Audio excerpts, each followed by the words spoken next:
I like Elizabeth Warren, but I also like a fighter. And I can tell you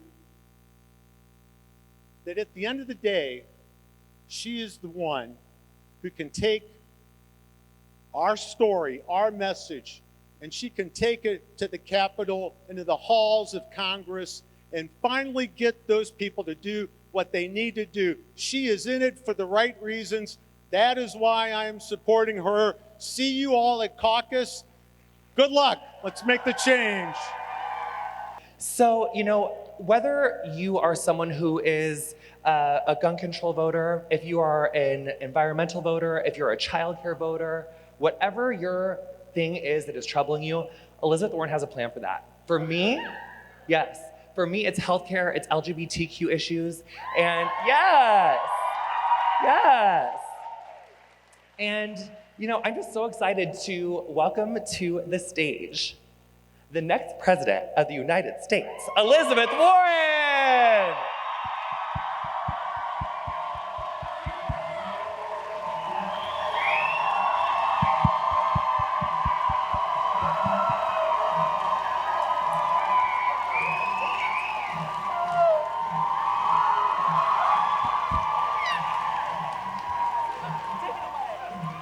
Thank you so much. Hello, Cedar Rapids!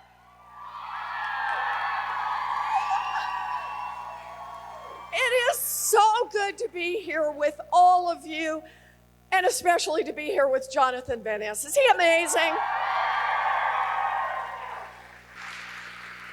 Because here's the thing. We are up against the most corrupt administration in American history.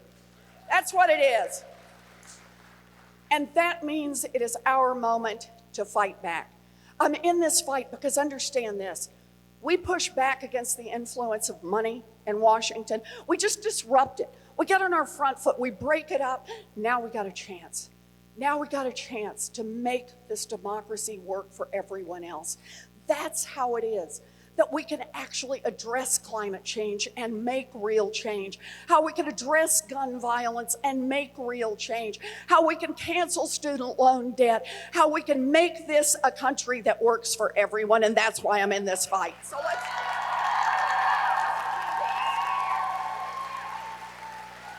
Yeah. You have to do this. Hi. Hi. So I have a simple question. Tell me your name. So why should I or anyone else who's caucusing next week caucus for you and not Bernie Sanders or any other Democratic All candidate? righty. Okay. So let's do this about any other candidate. Let me tell you why I think you should caucus for me. I know how to fight and I know how to win.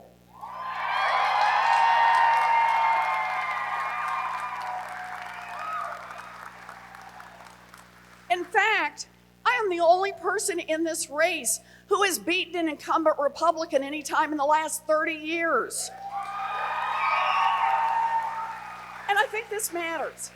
Look, when I was never going to do politics. I'm a teacher. That's what I wanted to do. But sometimes the fight comes to your door.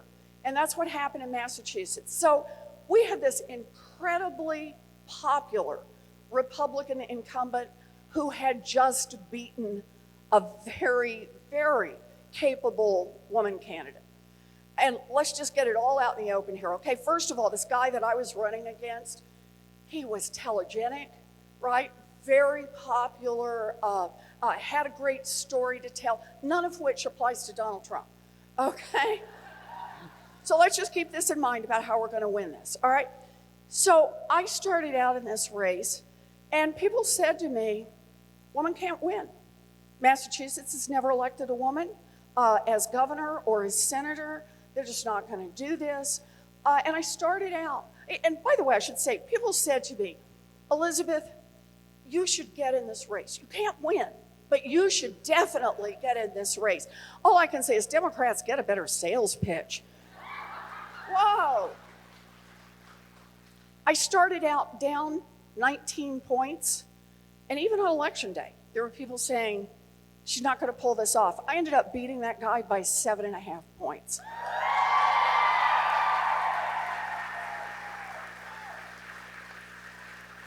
And that whole thing about women, let's just be clear. This is not 2016. When Donald Trump got elected, the world changed. The day he was inaugurated, the world changed, and then the very next day it changed again. The biggest protest rally in the history of the world.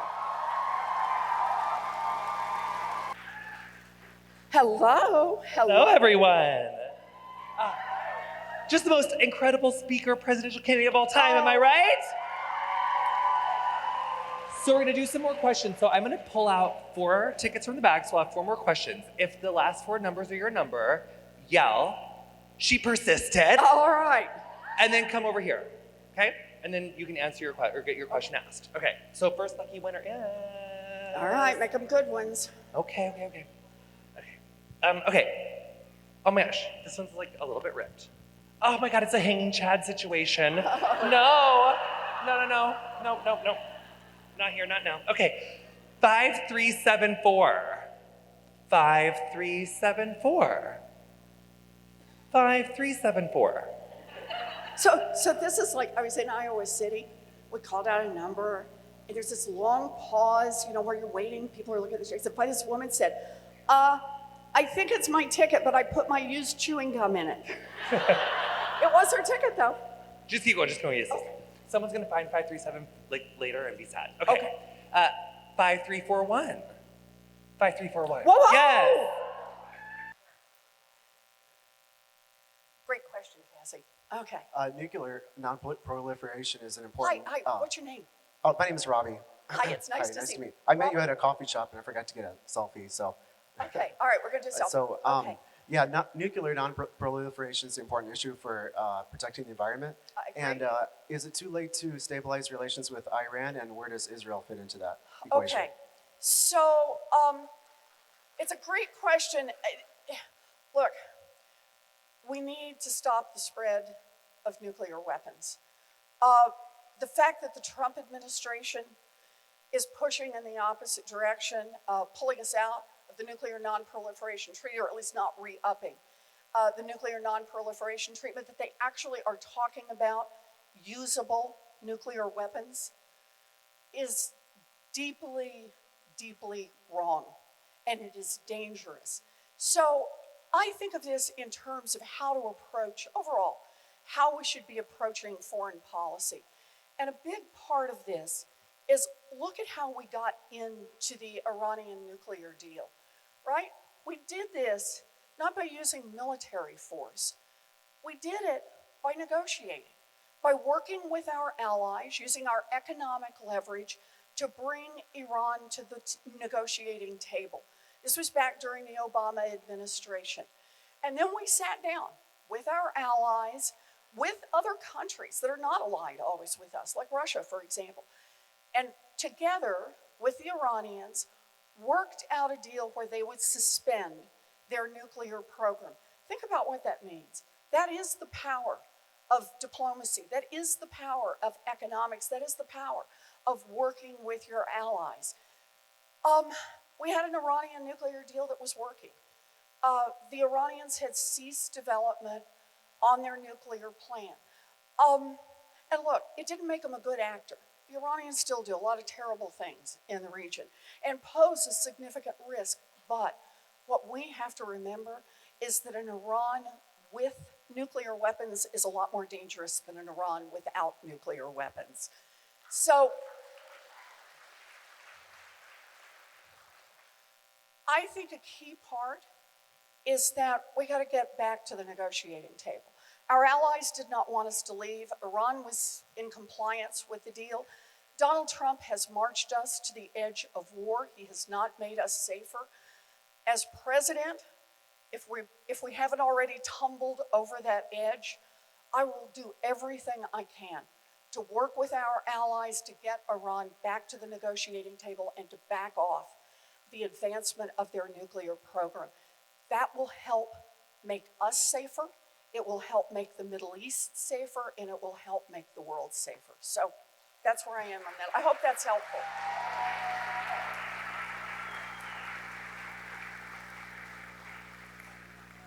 We are at our best when we meet big problems head on, and when we fight back.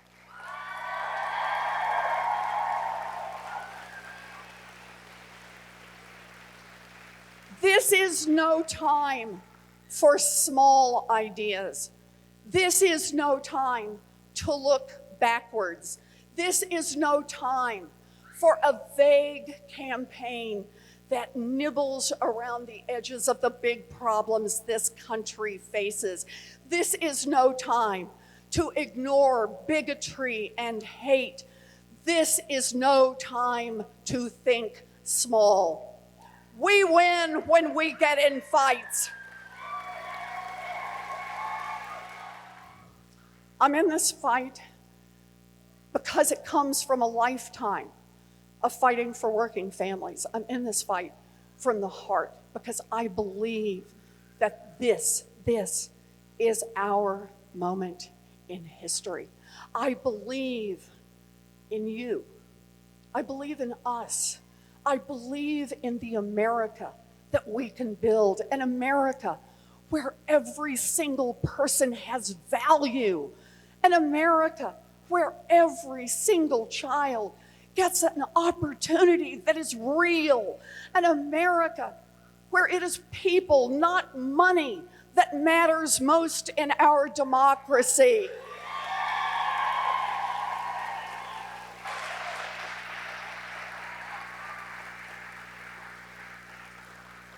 And if you believe in that America, if you think that America is worth fighting for, then I'm asking you tonight, commit to caucus for me. Get in this fight. Go to ElizabethWarren.com, pitch in $5, offer to volunteer for an hour, do some phone calls, knock on some doors, but get in this fight because understand, this moment in history will not come our way again. This moment in history will determine the direction this nation takes for generations to come. This moment in history is our time to choose courage over fear. This moment in history is our time to dream big and fight hard. This moment in history is our time to win.